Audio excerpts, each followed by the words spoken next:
Welcome to the Warhorse podcast. This is the pilot episode. I'm sitting in my Warhorse Dodge Diesel 3500. You can probably hear it. I'm Andrew Edwards. I'm the author of King of Dogs. And in this first episode, which is going to be mostly, I suppose, just for Patreon subscribers at this point, I'm just going to do some housekeeping, as they say, and touch on one topic that will lead to probably at least 2, maybe 4 other topics that are related, that kind of form the basis of not an entire worldview exactly, but certainly one slice of a worldview that I think is pretty appropriate for our times. I guess I always kind of wanted to do a podcast, but I also kind of wanted to avoid doing a podcast. I wanted to be Cormac McCarthy and do one interview every 2 or 3 decades and call it good, just be a living legend. But, that's probably not going to happen. And so I've kind of switched gears to admire another author named James Ellroy, who, if you don't know about James Ellroy, definitely check him out. He's been around for a long time. He wrote LA Confidential, Black Dahlia, and probably a couple other big Hollywood movies, but he was a caddy in Los Angeles to presumably very obnoxious rich people for a long time, as he published these sort of dime store type detective novels, and lived in a little studio apartment with his dog for seriously decades. And then finally, one of those novels, I think it might have been LA Confidential,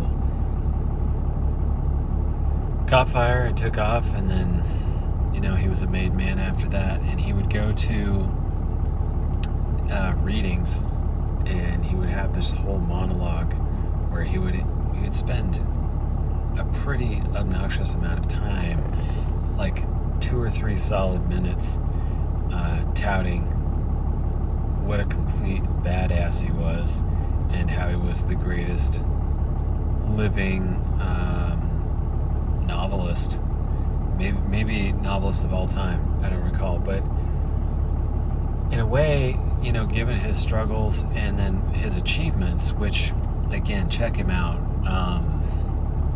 I don't think that anybody, as far as critics or whatnot, have really been able to even wrap their minds around what he's achieved, what he did,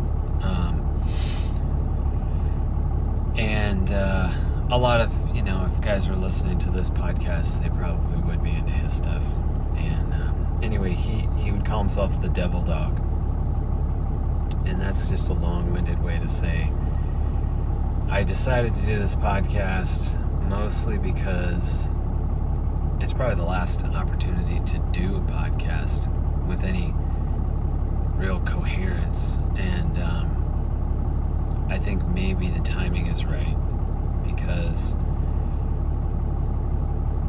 whatever exactly is going to happen in the next, say, 3 months to 3 years, and honestly at this point it could be 3 days or 3 weeks, some new and utterly surprising, quote surprising shit will come down, and that part we know.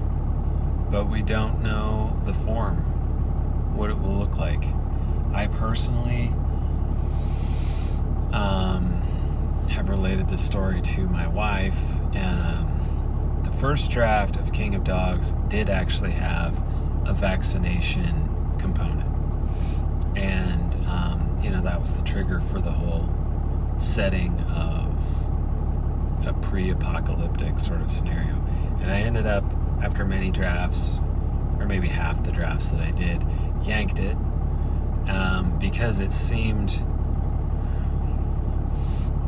kind of obvious, but not in the sense like, this is definitely going to happen, but guys like William Cooper, the Pale Horse guy, Alex Jones, of course, they had talked about this for, again, probably decades.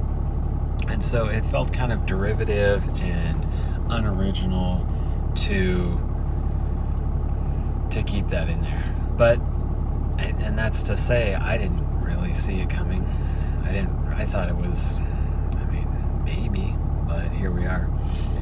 So we're facing a situation where we know the general direction. We know it's north, it's not south, it's not east, it's not, which is to say, we're not going up. Things are not about to get wildly better and more cohesive.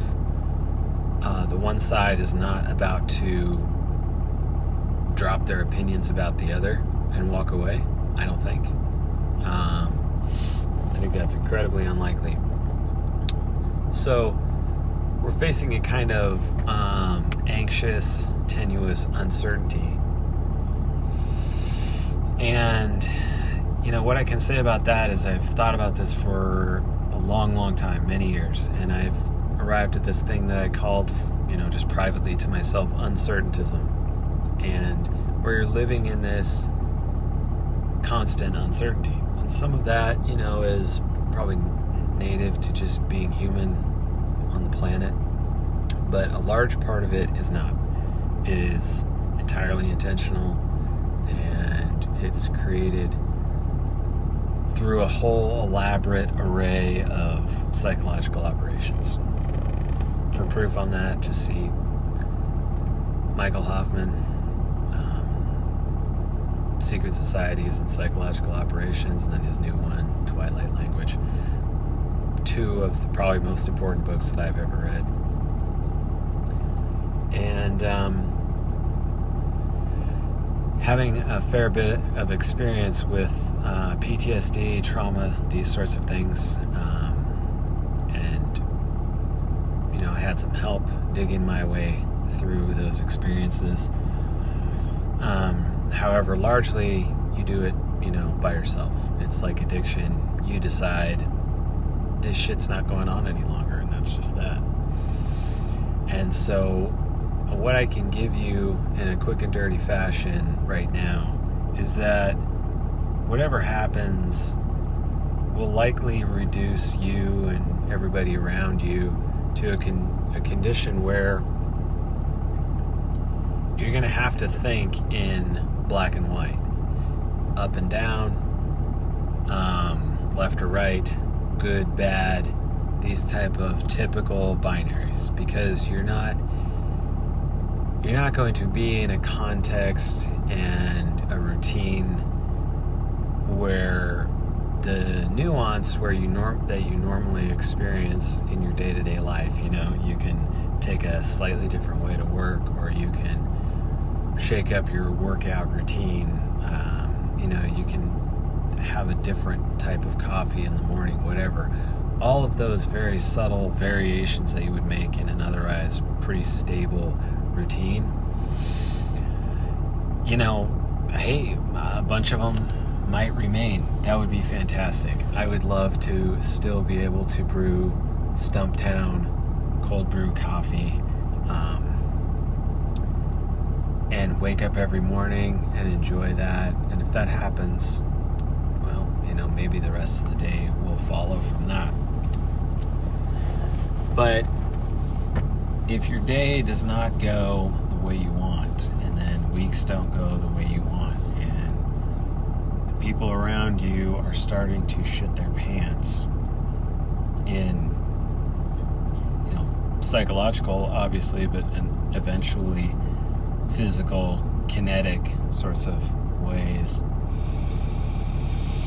My opinion is that no matter how cool you may be now, we are in a new normal already, but I don't know that the next new normal is going to be quite as familiar. And if it's not, and you find yourself in this uncertain mental and physical space, my advice to you is that if you can reduce things to yes, no, not, well, I'll think about it, or yeah, I kind of want to do that, but maybe I'll have to get back to it. Just yes, no. And black and white. And yeah, there's a danger to that. And the danger is unavoidable.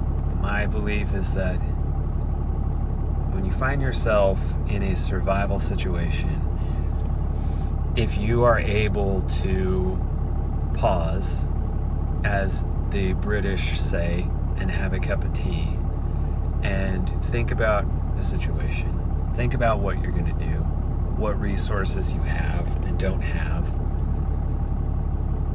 and like a ritual, force yourself to stop. When you want to run, don't run. When you want to take off and buy some more ammo at the store, or whatever your thing is going to be that signals a reaction of some type, don't do that if you can avoid it. And have the proverbial or metaphorical cup of tea and attempt to reduce things. Boil out the nuance as much as possible. All right, so that's kind of point one. Point two, quickly, is in reference to this thing that I call the mold, and I stole that from Carlos Castaneda, who probably stole it from somebody else because he stole almost everything from somebody else.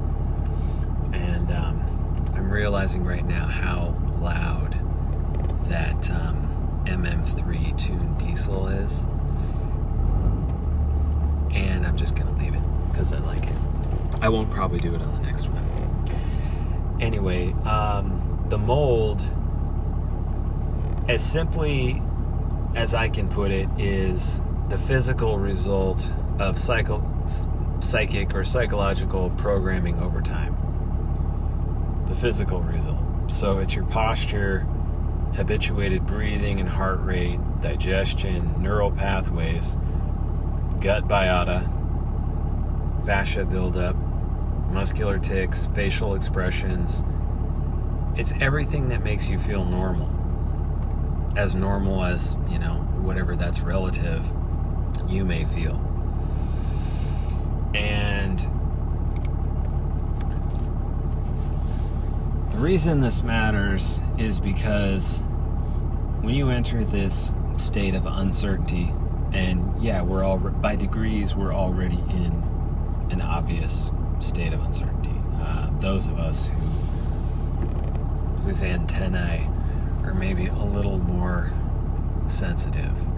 There's a lot of people, I'm looking out my windshield at them at the pizza place and the Mexican place in the grocery store, and they sense it, but they can't accept it, So hopefully, if you're listening to this, you're well beyond that, and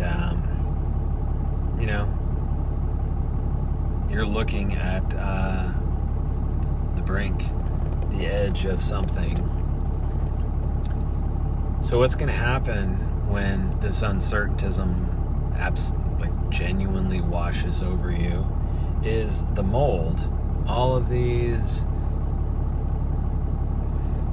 physical, muscular, pathways and habits and loops that you have built over years to stabilize you. And again, even in the best of times, in the most natural, there's still uncertainty, and nature and God are doing everything that they can to recenter and ground you. And those have all been distorted by, take for example, I think it's 8,000 or 10,000 hours that you sit in a chair as a child. The way that distorts all the muscles around your hips, your lower body, and therefore, your core, your digestion, is incalculable. Maybe we could go find some aboriginals and do some tests, but I don't think we need to.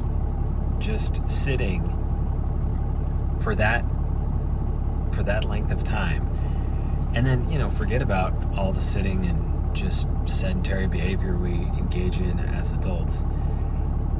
That stuff is locked in, and so when circumstances force you to press beyond whatever limitations these fascia buildups, your digestive quote needs, what you think you need to eat versus what you can actually get by on, now is the time, or maybe 2 years ago or 4 was the time to gently acquaint yourself with going without. Fasting, as we say in the Orthodox Church, is essential. And I know a lot of guys are engaged in fasting, and then they have a full refrigerator and a suite of supplements and organic food to turn to the entire time. And if you can secure it, secure it. I'm not saying don't. I'm not saying I haven't.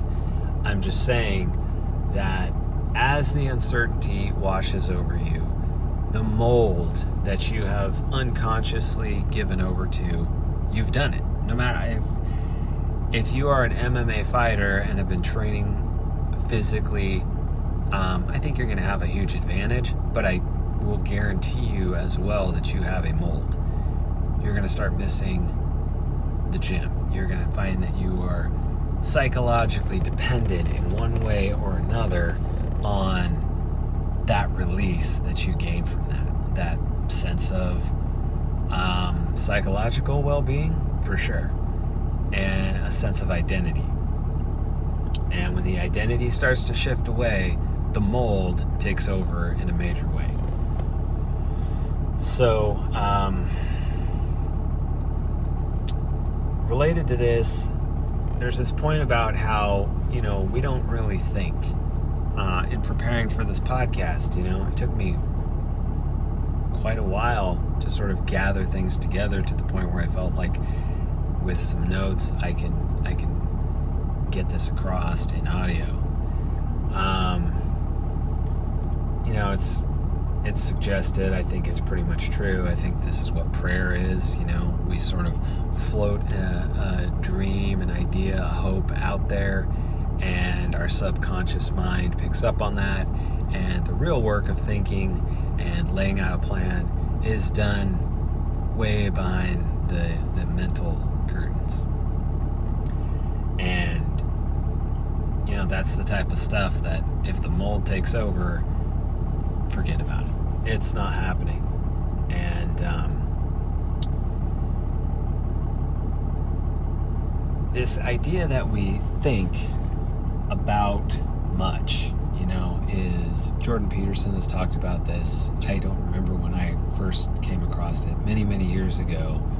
I think actually now I'm reminded that my dad brought it up to me. He was reading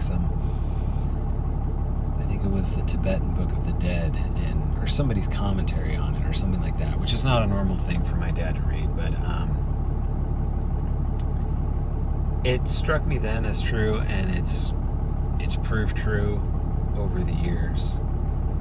And the way it relates to the mold, uncertainty, etc., is breath work. So the postural, digestive, fascia buildups, get to it. We might have 2 or 3 more years of relative comfort, relative normalcy. And if we do, thank God. If we don't, okay, time to handle it. In either case, the way that you break the mold is, one, over time. But if you don't have time, it's still the same. There's urgency no matter how you look at it. Some people, if they have a lot of time, they're just going to take a lot of time and piss it away. As Father Seraphim Rose likes to remind us, it's much later than we think. And in our case, in this day, very late September of 2021, it's pretty late in the civilizational game, at least the American Empire game, for certain. So I put up the post on Patreon for the subscribers.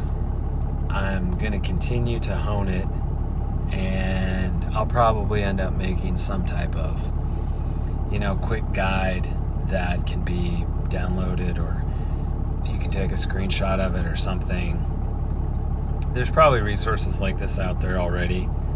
But I'm not trying to do the, emergency, go to your phone and find the picture where Andrew Edwards told you how to breathe in, a 4/4 cadence. I think they call it tactical or combat breathing.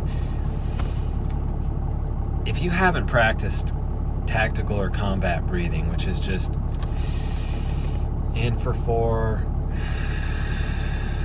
out for 4, etc. You can spin it over to hold for 4 on the exhale and the inhale. 5 is better. Ideally, I think you're trying to have between 4 and 5 breaths a minute is what they say the average person should shoot for. That's going to create a sort of boot balance in your central nervous system. But the point was, if you have not familiarized yourself with how that works, it will not work.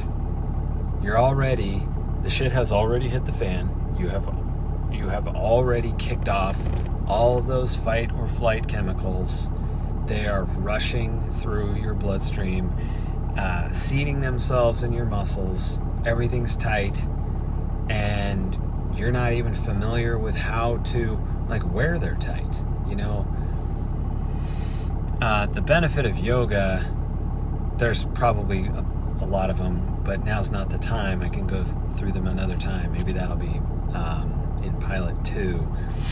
But one main benefit is you definitely, say in a year or 6 months work, will come to recognize what parts of your body are habitually, constantly tense, where you're holding your tension. Real quick, for men and women, I think it's mostly in your hips, in your shoulders, in your neck, in your jaw. Everybody does funny stuff with the arches of their feet or their hands, or one side of the jaw, or one side of the neck, one side of the hips. So if you're not familiar with what the relaxation feels like, you have no baseline from which to work. And similarly, if the shit hits the fan and you are genuinely panicking, which is going to happen, for maybe not the first time, maybe not the first day, it might have nothing to do with fighting. It might have nothing to do with scrapping in the street. This is the thing, is this is a 5-dimensional, 360-degree assault on every aspect of everything, including, one of those assaults is to come, if it's not already, from your own mind. And in this type of total war, your only recourse is to go inward. And if you're not at least familiar enough with the inner landscape to gain control, to one, recognize that you are out, you are off the reservation, and the ego kicks in. You're probably telling everybody that you're on fire and you in total control, and now Dunning-Kruger is rearing its ugly head, and you are not, and you are making mistakes, and those mistakes compound. And if you do have to face some emergency situation right out of the gate, it's probably going to it's going to snowball and be worse. You might get lucky. God might favor you. He's favored me. And, I can't claim that every situation that I've been in was pretty. And men that I've talked to, who have done all sorts of things like put knives into other people and blown them up overseas, have told me similar stories. So, that's kind of the ego. And if you're stuck there, you're probably fucked, just to be honest with you. So don't get stuck there. And if you haven't developed this familiarity with the inner landscape, and that's your mind, that's your connection to the inhale, to the exhale, then you're going to have a problem. So check out the breathwork post, and if it's too esoteric for you, there are a ton of people that are offloading this stuff onto the internet now. The best that I know of is Brian McKenzie. He has this company called Shift Movement or something like that. Google Brian McKenzie breathing and it'll come up. Watch his videos. In an hour's time, you can grab the basics. He has a test where you can get a baseline on your particular CO2, O2 gas exchange situation. Don't get too hung up on that. Where I would get hung up on and put your effort into immediately would be what they call coherence breathing. In that context, it's the same thing as tactical and combat breathing. 4 in, 4 out, but go for 5 in. And then go for 5 in, 15 out. And play around with it until you realize, like I did, that 2 breaths a minute is actually ideal. Mackenzie says 1 breath for him is ideal to bring it all back down. And if this is striking you as bullshit, then go with God. Go with God. I hope that you are okay. If it strikes you as, potentially useful even, then definitely check it out. My opinion, just my opinion, is that it has been, for me, the difference between life and death, quite literally. And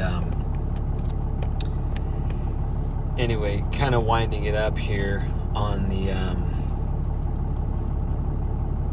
pilot episode of the Warhorse podcast.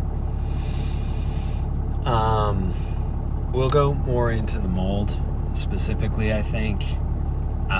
There's a ton to it because it's the interface it's your interface between the world and your mind.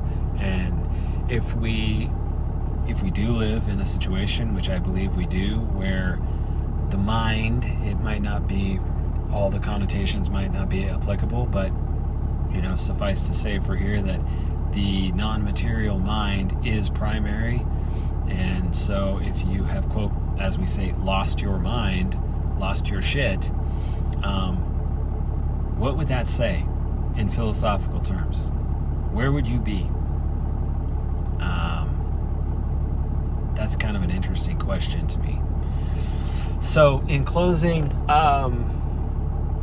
like I said, this one might be free, to get the word out. I am a father, I'm a husband, I'm an Orthodox Christian. I'm just a dude who wrote a book that took me 10 years and damn near cost me my life. It absolutely cost me an enormous amount, and I know that some of you have got it. There was communication that happened there. Every time that reviews are left or you send me a DM, it really is hugely valuable, and I greatly appreciate the support. Hope you can hear in my voice that I mean that.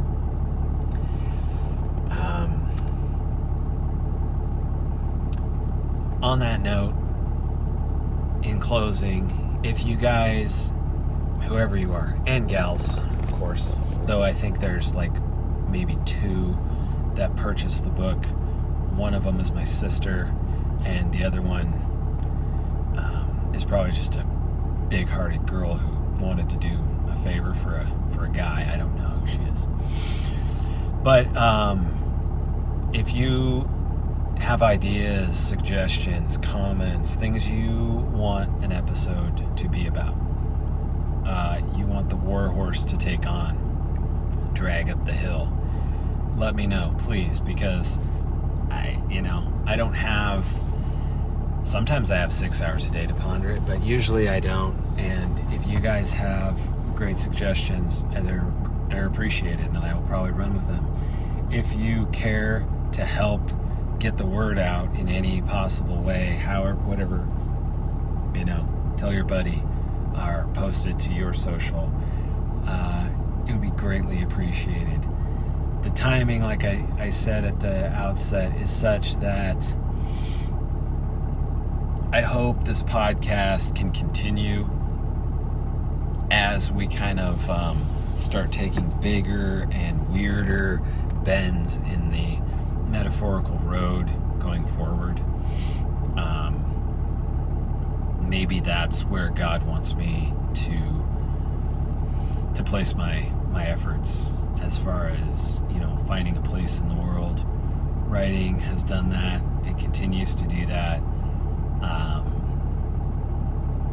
I do have a second novel. It's been in the works again for a long time, like 8 years. It's not going to come out anytime soon. That's not how I do things. You can see in the Patreon posts that anytime I move on things without just letting them stew forever, they're loaded with all sorts of weirdness. They're sometimes almost incomprehensible, So, all that said, this is the podcast. I hope you guys got something out of this. If you did, great. And I don't have a sign-off yet, but we'll work on it. Over and out.